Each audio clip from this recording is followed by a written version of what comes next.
So I'm currently behind the wheel of the 2024 Lexus TX 500h F Sport, and I'm going to take some time to go through the interior of this thing. So starting as I normally do from left to right.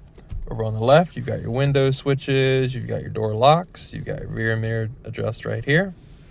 You've got a nice Mark Levinson speaker right here. I'll showcase it better when I get to the passenger door. You've got a unique door latch right here. You can either kind of push it to open the door, or it's also kind of a latch situation too to lock it. Up and to the right, you've got an odometer trip reset, two buttons to increase or lower the gauge cluster brightness. You got a gas cap release as well as a rear hatch button as well. You've got three different buttons for setting the driver preset as well as the set button for that. Then you have the digital gauge cluster. So it's a full crisp clear digital display. Depending on your preference, you can kind of customize this to look differently and display certain data differently. Here, let me close my door so that disappears. You can adjust between different pages and information. I'll showcase how I'm doing this on the steering wheel, but you can put in some of the hybrid features screens you can put on there, showcasing where the battery is being displayed, but I kind of leave it on one of these screens right here. Now also on these separate screens, the color scheme can be adjusted based on what drive mode you're in. So right now I'm in the normal drive mode. I'm gonna kick it into sport. You can see it's kind of a reddish hue. Eco, there's kind of a blue tint. It's not really coming through on the camera, but putting in eco gets that blue tint. I've either been driving around kind of in sport or eco. Moving back to the steering wheel, how it's adjusting between the different pages up there, if you would like, is on the right over here. So it doesn't display what it is, but on the heads-up display, which is definitely not showing on the camera, but you can kind of hover over the button, and on the heads-up display it'll showcase what you're pressing, and for the left and the right it's the display. Over on the left of the steering wheel, when you kind of tap it, showcasing up on the gate or up on the heads-up display, it's kind of the tuner options as well. Also the cruise control is selected through those options as well. The ones that are actual physical buttons are the volume control. These are different pages for those touch sensitive buttons on both sides, and you got your lane assist and cruise control as well. On the back of the steering wheel you have your paddles for selecting down gears and up gears, and this right here is kind of watching you to be a better driver is the best way I can describe it. Because I was driving, kind of looked over to my left, and the car was kind of yelling at me that my eyes weren't on the road, so that's a nice feature right there. Backing it up on the steering wheel, showcase the F Sport branding on the bottom. Behind the steering wheel and to the right is the power button for the engine, and then you have the infotainment display. So you have 5 different options you can kind of jump right into. So you got nav, if you have that enabled. You have media, whatever you're listening to, currently set to favorites for Sirius XM, but you also have FM, AM as well. Phone, there's nothing connected. I'm currently using my phone to record this.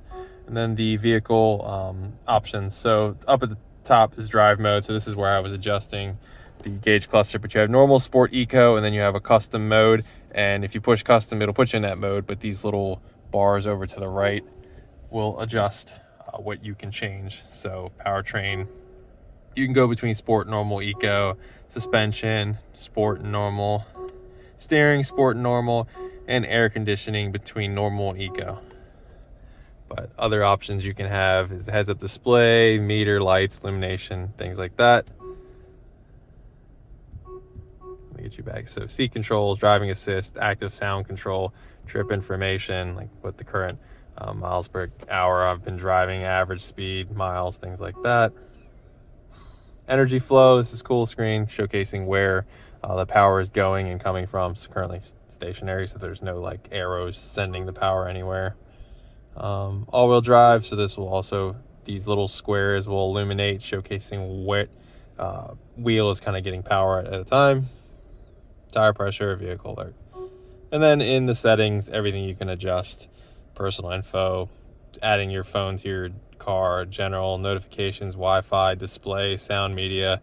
You can customize things in your vehicle. That's where it kind of popped in by accident. Driving assist, dealer info security, software update, and all your apps. Now also on the bottom of this screen, you'll notice these are all touch buttons for the HVAC system of the vehicle. So the driver and the passenger both get heated and ventilated seats. They also have an auto mode, but other than the auto mode, each has 3 settings. So there's 3 settings for cool, and then 3 settings for heating your seat, or you kind of have that auto mode. There's also heated steering wheel, which has 2 settings, or auto as well. You got multiple options you can quickly pop into as well on these 2 center options between climate and kind of these bubbles, whatever you frequently use. So drive modes, I've been clicking around just now for that. You have your comfort convenience options as well. There's another drive mode screen right there, but those are different options you can kind of pop into. The knobs on the left and the right have a digital display in the center showcasing what temperature you're currently selecting. It's kind of cool. You have your defrost off buttons right here, volume control knob right in the center. You got your hazard button, and then below that you've got a parking button, this little cup looking view button. It's actually a camera, so pushing that will pop you into different camera views. You've got 3 USB-C buttons, so these for charge, and this will kind of connect the phone to the car. You got a charging pad right here as well. Slide that back, reveals a cubby hole. You got an old school smoker's plug under there as well. And if you want to release it, just kind of nudge it and then it'll pop back. Back and to the right of that, you've got some cup holders that can be removed. So I can push this unlock button and it kind of unlocks it. It's kind of cool if you don't want them there. It's for both of them. To the left of that, you've got your gear lever. So you have reverse, neutral, drive, and the manual mode adjusted by this. And then there's a parking button.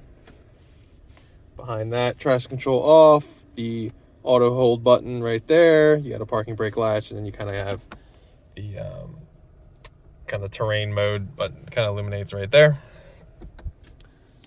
Then you have your armrest.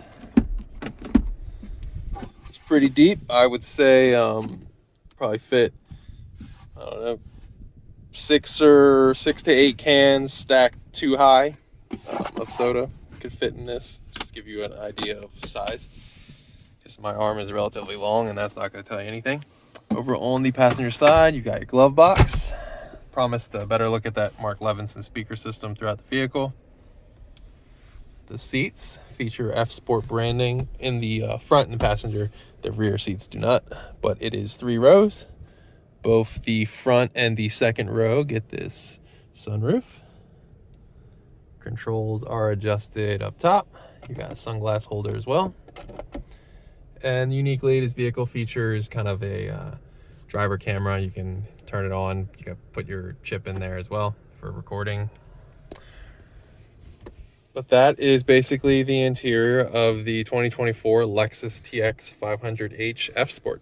If there is a detail or feature I didn't go in depth enough on for you, be sure to leave a comment below. And if you have a question, I'll be sure to answer it and point you in some direction. Thanks for watching.